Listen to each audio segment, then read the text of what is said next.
안녕하세요. 도쿄 양자입니다. 오늘은 인생에 큰 타격을 주는 어쩌면 인생을 말아먹게 하는 두 가지 투자법에 대해서 얘기를 해보겠습니다. 하나는 묻지마 투자이고 다른 하나는 나중에 투자입니다. 먼저 묻지마 투자에 대해서 얘기를 해보겠습니다. 얼마 전에 모 커뮤니티 글을 봤는데 누가 질문했더라고요. 부부 모두 결혼 전에 이미 각각 집을 가지고 있었고 결혼하고 나서 한 채를 처분하고 21년도 고점을 전후해서 집을 세 채를 더 샀다고 합니다. 전세를 끼고 사긴 한 건데 오를까요? 라는 질문이 있었습니다. 법률 용어 중에 성관주의라는 게 있습니다. 선량한 관리자의 주의 의무라는 건데 이건 예를 들어서 아픈 사람을 대할 때 의사는 일반인보다 더 엄격한 의무가 적용이 된다는 겁니다. 우리 일상 예를 들어보면 면허증이 있죠. 걸어서 다니는 사람은 도로 상황에 대해서 별 신경을 안 써도 되겠지만 면허증을 따서 운전하는 사람은 국가에서 운전 실력에 대해서 전문가라는 인증을 받은 사람입니다. 면허증 있는 사람이 노란불이 그렇게 빨리 빨간불로 바뀔 줄은 몰랐어요. 골목에서 사람이 갑자기 튀어나올 줄은 몰라서 같은 말을 해서는 안 된다는 거죠. 갑자기 이 얘기를 왜 하냐면 부부 각자가 결혼 전에 이미 집이 있었다는 건 재테크를 열심히 했다는 거고 현재 자기 명의 집이 네 채라는 건 나름의 전문가여야 한다는 겁니다. 바꿔 말해 전문가 수준이 아닌 사람이 가지고 있는 집이 오르니까 앞으로도 계속 오를 거라 생각해서 몇 채 더 사버리는 건 말이 안 된다는 거죠. 또 바꿔 말하면 21년도면 문재인 정부 후반기였고 윤석열 정부가 들어설 가능성이 클 때였습니다. 역대 보수 정권에서는 집값이 하락한 경향을 많이 보였고 또 문재인 정부 5년간 집값이 많이 올랐으니까 21년도 이후 집값에 대한 판단은 하락할 가능성이 크다고 보는 게 적절한 판단이었죠. 그런데 21년 전후에서 집을 세 채나 샀다는 건 정말 제대로 판단 미스를 해준 겁니다. 정확한 위치나 금액은 나와 있지 않았지만 그 부부가 매수한 지역은 서울이 아니라 경기도였습니다. 그것도 메이저 경기도가 아니라 비메이저 지역이었고요. 저는 서울이나 경기도 집을 사야 한다고 했었지만 여기서 말하는 경기도는 서울의 접근성이 좋거나 네임밸류가 있는 그런 곳을 의미합니다. 단순히 집값이 저렴한 것을 보고 아무 동네나 사라고 했던 건 아니었습니다. 근데 그 사람들이 샀다는 지역을 보면 분당이나 판교 이런 곳은 아니었고요. GTX 호재 같은 걸 보고 억지로 펌핑이 된 곳을 고점에 세 채나 샀던 거죠. 그런 곳이라고 해도 고점에 한 채당 5억 정도 했을 겁니다. 그렇게 되면 세 채를 샀으니까 15억 정도가 들어갔을 거고요. 그러면 작년 하락장에 엄청나게 가격이 빠졌겠죠? 못해도 5억 정도는 손실을 봤을 겁니다. 서울이나 경기도 핵심 지역도 빠졌는데 그 부부가 샀던 지역은 말할 것도 없겠죠? 단순히 가격이 빠진 게 아니라 이 사람들 고점에 샀다는 문제가 있습니다.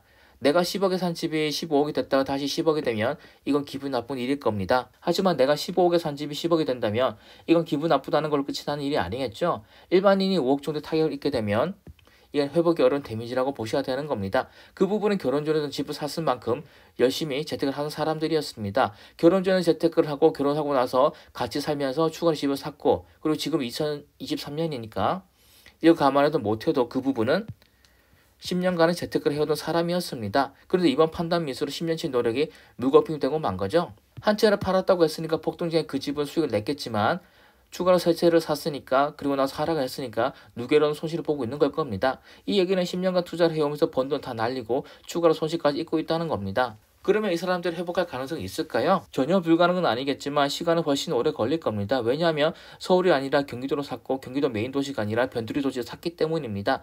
만약 저였다면 고점에 세 채나 사는 결정을 안 했을 거고 굳이 부동산 투자를 해야 된다면 경기도 외곽에 세 채를 사느니 서울에 한 채를 샀을 겁니다. 15억이면 작년 하락이 심했던 걸로 유명했던 헬리오시티도 급매에 줄 수 있었던 돈인 거죠.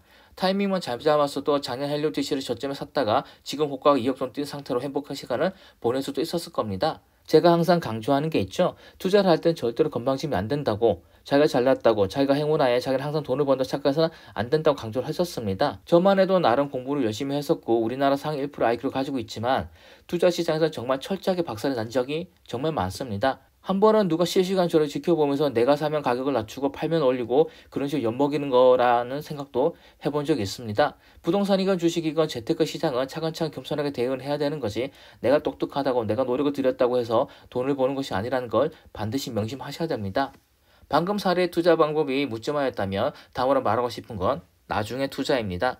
노력하고 있다는 착각이란 말이 있죠. 잘못된 곳에 시간을 들이고 있으면서 잘 열심히 살고 있다고 착각을 하는 걸 얘기하는 겁니다. 여러분과 제가 정상 체중에서 20kg 정도 찐 사람이라고 가정을 하겠습니다. 여러분은 10년 전부터 매년 2kg씩 꾸준히 빼서 드디어 올해 정상 체중이 됐습니다. 그런데 저는 매년 꾸준히 빼는 게 아니라 한 번에 빼려고 난리치는 사람이었습니다. 고작 2kg 빼는 게 무슨 1년에 걸리냐고 하면서 내가 일주 만에 2kg 뺀 거 보여줄게. 내가 딱 2달 만에 정상 체중 만들고 딱 2달 만에 시스팩을 보여줄게 이러면서 좋다는 다이어트 방법 다 찾아보고 유명 헬스클럽 조사하고 홈트 장비는 뭐가 좋은지를 봤다 치겠습니다. 그러면서 왠지 전문가가 된 듯한 생각에 뿌듯했겠지만 막상 실행은 안 한 겁니다. 그러면서 매년 연말이면 내년에 다를 거라고 말을 하면서 또 새로운 운동기구를 사고 운동화도 사고 다이어트 보조도 산다면 여러분은 저를 어떻게 보실 겁니까? 단기간 살을 빼 끊기는 사람을 보실 건가요? 절대 그럴 일은 없을 겁니다. 투자도 마찬가지입니다.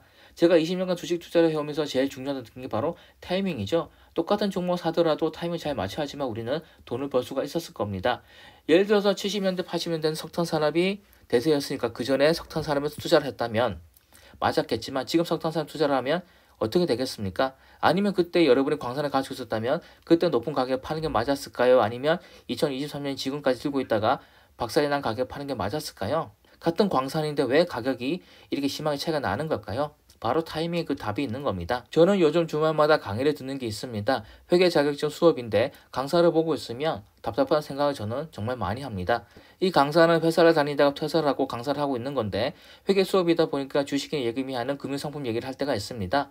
그런데 강사의 말을 들어보면 아직 부모님 집에서 살고 있고 주식을 정말 찔끔만 해봤고 예금과 적금을 메인으로 들고 있는 겁니다. 그러면서 몇 번이나 하는 얘기가 부자들과 친해져야 된다. 그래야 정보를 얻을 수가 있다. 우리 모두 나중에 사업을 하고 건물주가 될 사람이라고 말을 합니다. 냉정하게 한번 이 사람을 분석해 보겠습니다. 이 강사가 과연 건물주가 될 수 있을까요? 이 강사는 40 전후로 보이는데 결혼도 안 할 거라고 합니다. 바꿔 말하면 결혼 안 할 거니까 배우자가 될 사람이랑 으쌰으쌰해서 돈을 모으는 선택지는 없습니다. 중년의 나이에 소득도 많지 않습니다. 재테크는 예금 위주로 하고 있고 집을 매매해본 경험도 없습니다. 이런 사람이 나중에 부자가 될 수 있을까요? 연봉 수십억이 인기 강사라면 이렇게 살더라도 부자가 될 수 있겠죠? 이미 1년 수익만으로 부자가 되는 거니까요. 하지만 평범한 수익을 버는 강사라면 적극적인 재테크를 하지 않으면서 막연하게 나중에 부자가 되길 바라는 건 무리가 있을 거라고 저는 보고 있습니다. 예금 위주로 자산을 모은다는 건 예금 이자 넘는 수익을 못 올린다는 거고 집을 사본 적이 없으니까 부동산 투자에 대해서는 잘 모른다는 겁니다. 주식 쪽도 그냥 이런 게 있구나 정도로만 들어가 봤다고 하더라고요. 근데 나중에 건물주가 될 수 있다고 생각을 하면 이게 제대로 된 판단이겠습니까? 우리는 백세시에 살고 있지만 이 얘기는 우리의 인생이 천천히 간다는 건 아닙니다. 벌써 올해만 해도 1억이 끝이 났죠? 너무나도 빠르게 지나가는 게 시간인 겁니다. 그런데 지금 뭔가를 하지 않고 나중에 이러면서 미루면 그 나중에 오는 날이 있을까요? 21년까지 역대급 상승장에 22년에 역대급 하락장 거친 부동산 시장에 관심을 가지지 않고 3,300이 넘던 코스피 시장이 2,300가 빠질 때도 투자를 하지 않고 코인이나 NFT는 쳐다도 안 보고 결혼해서 배우자를 연애할 생각도 없으면서 언젠가 사업도 할 거고 건물주도 될 거야라고 한다면 그 꿈이 저절로 이루어지는 날이 올까요? 우리는 이 사람처럼 살면 안 되는 거고 우리는 이 사람처럼 생각해서는 안 됩니다. 여러분이 돈에 연연하지 않는 사람이라면 상관이 없겠지만 여러분이 만약 부자가 되고 싶다면 지금 이 순간에도 당장 돈 될 만한 게 뭐가 없을까 하고 고민을 하셔야 되는 겁니다.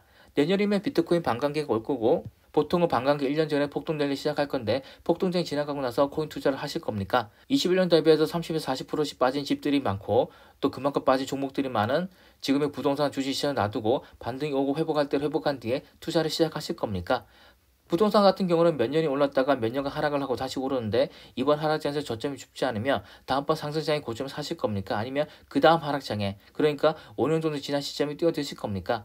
우리의 짧은 인생에서 5년이 작은 시간일까요? 그리고 과연 여러분들이 5년 뒤에 투자에 뛰어들 수 있는 상황이 올 거라고 장담할 수 있으십니까? 5년 뒤에 우리는 갑자기 직장을 잃을 수도 있는 거고 또 결혼해서 아이를 낳았는데 새쌍둥이라서 육아에 돈이 너무 들어가는 바람에 투자금이 하나도 없을 수도 있는 거고 우리의 인생이 어떻게 될지 5년 뒤에는 알 수가 없는 겁니다. 그러니까 우리는 조금이라도 빨리 조금의 여유가 있을 때 꾸준히 투자를 해나가야 되는 거죠. 이번 시간에 얘기한 두 사례처럼 운 좋게 돈 좀 벌었다고 그게 부동산 폭등시장에 얻어 걸리는 생각을 못하고 자기 실력이라고 자만에 빠져서 고점에 집을 몇채나 사서 돈을 날린 사람들 바로 지금 그때 따로 있는 게 아닌데 막연하게 나중으로 미루면서 반성을 하기보다는 자기는 깨어있고 자기는 열심히 준비하고 있다 착각하는 사람들 이런 사람이 되어서는 안 된다는 겁니다.